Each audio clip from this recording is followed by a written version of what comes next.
Actress Yami Gautam की film article 370 box office पर फाड़ कमाई कर रही है। 23 फरवरी को रिलीज हुई और 5 दिन तक उसने 36 करोड़ रुपए का कलेक्शन भी कर लिया है।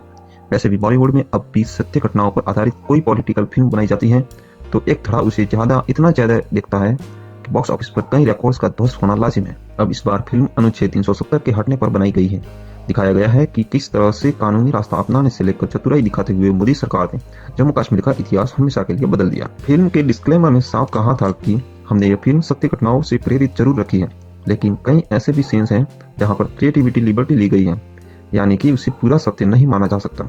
अगर कोई ये सोचे कि इस फिल्म के जरिए उन्हें आर्टिकल 370 को लेकर सारी जानकारियां मिल गई हैं तो यह गलत होगा।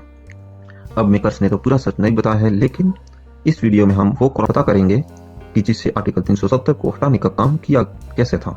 पहले हम जानते हैं कि 370 लाया क्यों गया था। आखिर में स्वतंत्रता के बाद देश भर की रियासतों ने भारत में विलय स्वीकार कर लिया था, लेकिन कश्मीर की बहुसंख्यक मुस्लिम आबादी और हिंदू महाराजा हरि सिंह के बीच भारत या पाकिस्तान में से किसी एक को चुनने को लेकर फैसला लेने में 2 महीने से अधिक का वक्त लग गया। वह 26 अक्टूबर 1947 की तारीख थी जब कश्मीर के महाराजा हरि सिंह ने भारत में विलय के पत्र पर हस्ताक्षर किए, और वो भी एक जंग का माहौल था उसमें। 24 अक्टूबर 1947 को पाकिस्तानी सेना की मदद से पाकिस्तान के कबीलाई लड़ाकों ने श्रीनगर पर कब्जा करने के लिए कश्मीर पर हमले करने शुरू कर दिए थे, और जब जिन्ना ने भारत पर आक्रमण करने के लिए सेना भेजी, यहाँ पहुंचकर उन्होंने भारत के प्रधानमंत्री जवाहरलाल नेहरू से मदद मांगी, लेकिन नियमानुसार श्रीनगर में भारतीय सेना तब तक नहीं घुस सकती थी जब तक कश्मीर का भारत में विलय नहीं हो जाएगा। यानी लॉर्ड माउंटबेटन ने इस बारे में पहले स्थिति को स्पष्ट कर दिया था कि हम यदि कश्मीर हमारे साथ नहीं जुड़ता है तो हमारी सेना उसमें कोई दखलंदाज नहीं करेगी। जिसके बाद हरि सिंह के पास भारत में विलय होने के अलावा और कोई रास्ता नहीं था। वहां के ब्रिगेडियर राजेंद्र सिंह ने उरी के पास एक पुल था उसको तोड़ दिया, और उसमें उस घटना में राजेंद्र सिंह शहीद भी हो गए थे।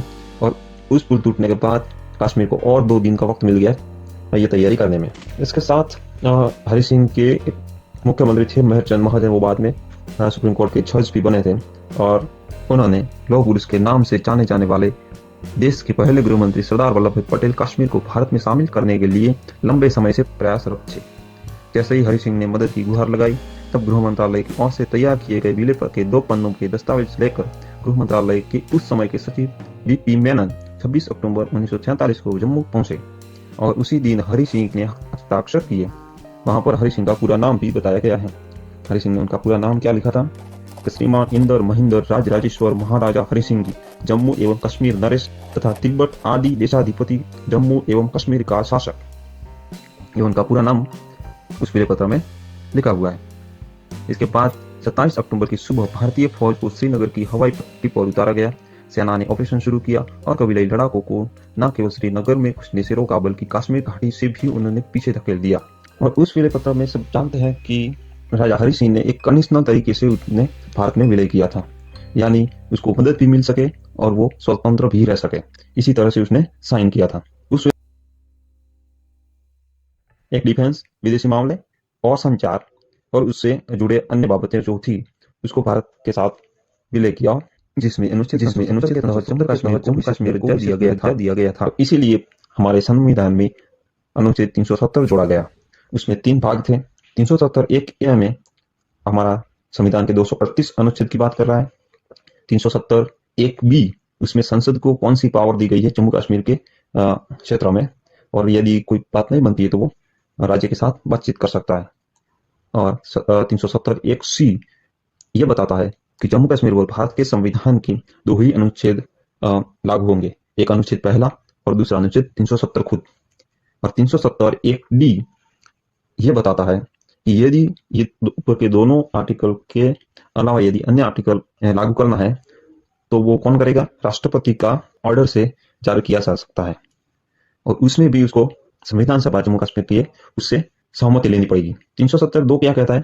कश्मीर का झंडा अलग होगा, संविधान अलग होगा, और जो भी कश्मीर पर नए कानून लाना है तो उससे पहले संविधान सभा का अप्रूवल लेना होगा जम्मू एंड कश्मीर से। और 370 3 जो उसको हटाने की प्रावधान रखता है, क्या कहा गया है कि संविधान सभा जम्मू कश्मीर के उसका रिकमेंडेशन पर राष्ट्रपति आदेश जारी करेंगे, और तब से ये आर्टिकल हट सकता है।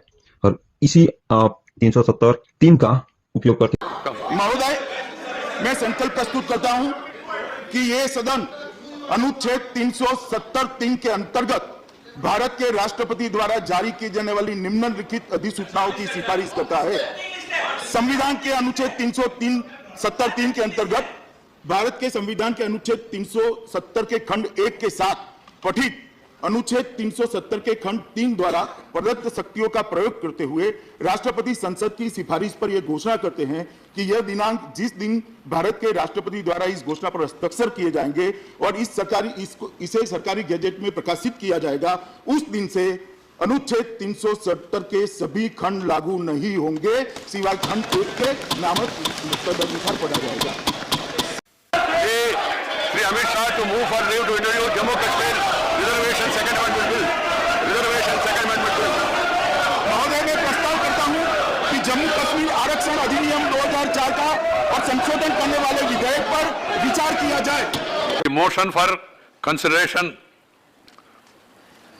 Subject to correction ayes 125, noes 61, abstain 1. The motion is adopted. We shall now take up class by class consideration of the bill.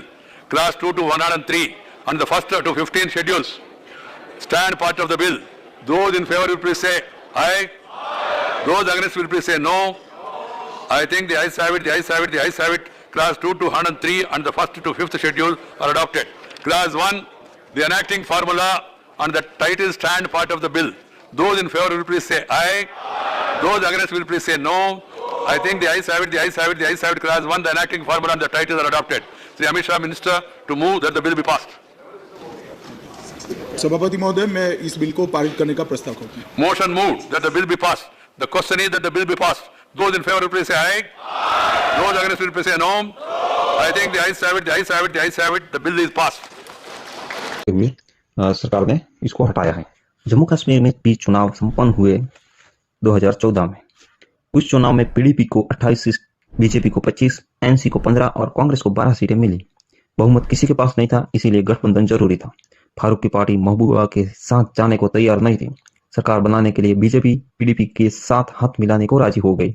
मार्च के महीने में कई दौर की बातचीत के बाद जम्मू कश्मीर में एक ऐसा गठबंधन बनता जिसकी कल्पना किसी ने नहीं की थी। मुफ्ती मोहम्मद सईद सीएम तो बने, बीजेपी की तरफ से निर्मल कुमार सिंह डिप्टी सीएम बनाए गए। ऐसे में 40 महीने के बाद 19 जून 2018 को बीजेपी ने पीडीपी से अपना समर्थन वापस ले लिया और सरकार गिर गई। अब इस इवेंट को 370 के नजरिए से समझना जरूरी है।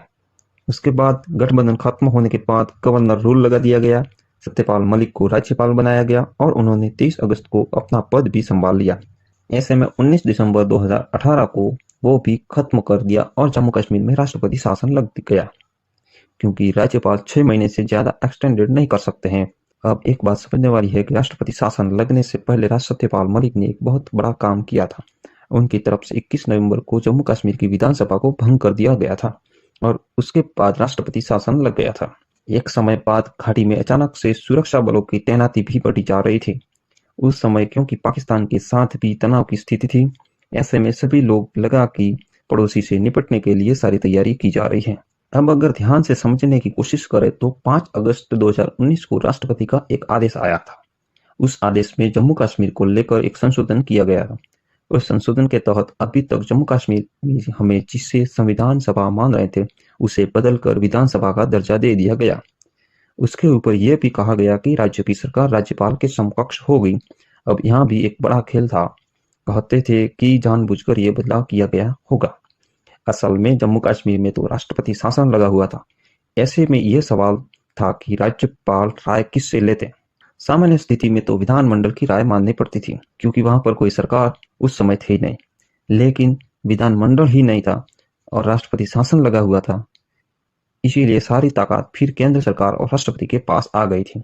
इसी वजह से राष्ट्रपति ने एक आदेश में कह दिया कि भारतीय संविधान के जितने भी प्रावधान हैं वो जम्मू कश्मीर पर लागू होंगे और 370 के एक को छोड़कर सारे खंड भी खत्म हो जाएंगे। उसके साथ 35(1) का भी प्रावधान निष्क्रिय हो गया था। और यह थी 370 हटाने की, लगने से लेकर हटाने की कहानी। अब आपको फिल्मों में क्या दिखाया गया है उसका कमेंट करके आप अपना ओपिनियन दे सकते हैं और हमारे चैनल को सब्सक्राइब करते जाइए। धन्यवाद।